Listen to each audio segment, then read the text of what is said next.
But regarding growing the business itself, maybe even in like the hiring aspect, but how do you look at business growth? How have you grown your business? Again, we're partnered with Entre, which is a group of entrepreneurs, startup founders, and everybody else like that. So they're in that growth mode. They're trying to grow their business, and we're trying to give them that type of information. How do you look at it? I would say, again, on the client side or, your customer side, word of mouth, like go full on in that. From the actual business and logistics side, I think a mistake that I made early on that I tell everyone, don't make this mistake, is ask for help. So Entre is a great example of ask other founders for resources. I joke all the time with people that I'm like, come copy my homework. Right? I've done the homework. And by the way, I got all the wrong answers and now I have all the right answers. So come copy my homework and let me show you the way to do that. And I think talking to other people that are running startups or people that, have had startups for a while, and people sometimes think that I'm talking about one-on-one mentoring. And that's true. That is possible. But I have mentors that don't even know I exist. And what I mean by that is I follow Sarah Blakely on Instagram. She's always posting tips and tricks and how-tos. I feel that she's a mentor. Now, she has no idea who I am or what my name is, but I feel like she's a mentor to me. And there's tons of people, everybody, obviously from Gary Vee and Tim Ferriss, to people who are in the Entre community. I feel like I'm always trying to give people all the mistakes and all the learning so that they can skip over everything that I had to go through. But find people like that who are willing to let you sort of copy their business handbook, their entrepreneurial homework, because it's going to save you a lot of time, a lot of money, and most importantly, a lot of headache that you don't have to make those same mistakes. Somebody else already made them. Yeah, absolutely. Save some time. That's very solid advice. And I think that also falls into the networking aspect of it, right? Either finding a mentor or trying to collaborate with other founders who have been there and done that and you learn from. I guess my question is for the networking aspect of that and learning, meeting new people, how do you look at networking? What are some of the tips for networking that you have? And I know you're a LinkedIn instructor, which we'll definitely get to, but how do you look at networking and what's, your tips for that? I look at networking as all about giving. So some people might say, oh, that sounds so, woo-woo in the universe and karma and give it out and it'll come back in. But it's true. I really do think that the more you give to others, the more you get back. And I think a lot of times in networking, people are like, well, what can you do for me? Well, where do you work? Well, what's your job title? Well, can you hire my company? And I think that's the absolute wrong way to go about it. Yes, you want to contact people that are at organizations or at companies that you feel can, help you or add value to you or hire you in some way. But you also want to approach those people from a place of giving. How can you help them? How can you help, again, make their lives better, make them look like rock stars? Because I will say there are people in my network who I didn't work with until 7 years later. Met them and it wasn't until 7 years later. So I'm very much a player of the long game. I'm a player of give when it comes to networking. I do these Coffee with Kims. They're live. They're on Wednesdays, again, on LinkedIn. And the community that we build with these coffee meetings, again, are people that are like, hey, I use this app. Hey, I listen to this podcast. Hey, I read this helpful book. It's like, that's the type of networking that you want. People who are freely giving resources, information, learnings, etc., because those are the networking bonds that are going to last. The sort of transactional networking, the where's your business card and, oh, what do you do? People change jobs every 2 years.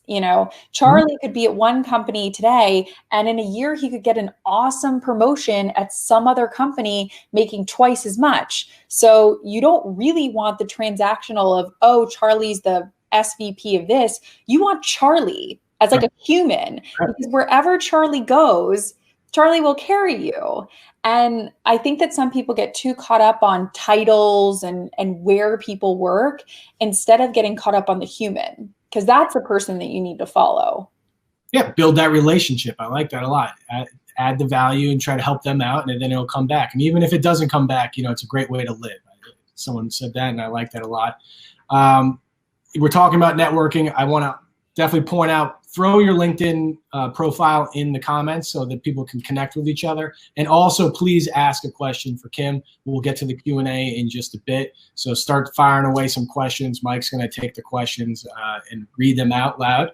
But sticking with networking, LinkedIn instructor, you're doing a couple courses. I saw there's some secrets that you're giving on LinkedIn. Can we talk about the courses and then some, give us some secrets that, on LinkedIn? All the secrets. Yeah.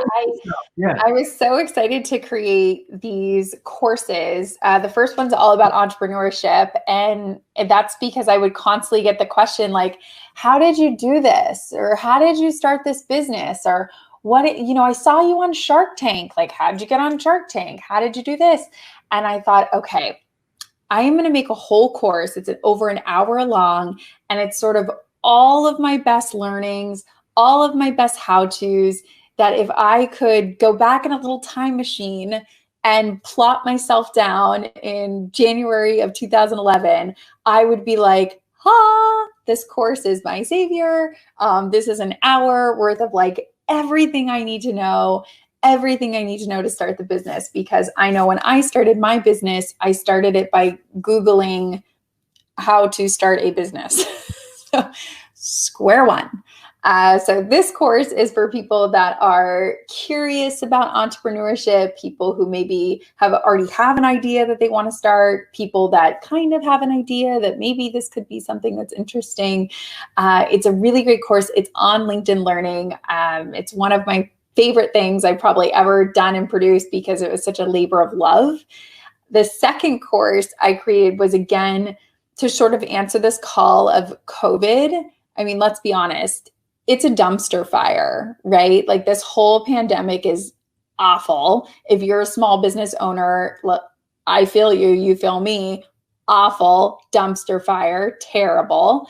And so it was culminating out of these different entrepreneur groups I was a part of and founder groups I was a part of, and everyone sort of texting or calling or emailing going like, how are you dealing with this? What are you doing in terms of this? How are you changing your marketing plan? What are you doing about staff? And it was like, okay, let's compile all of this information that I'm getting from all these various resources, and let's stick it in a course, and let's give it a really unique name, which is Navigating Through a Crisis. Not very creative when it comes to a name, but really it boils down to like, how are we getting through this junk?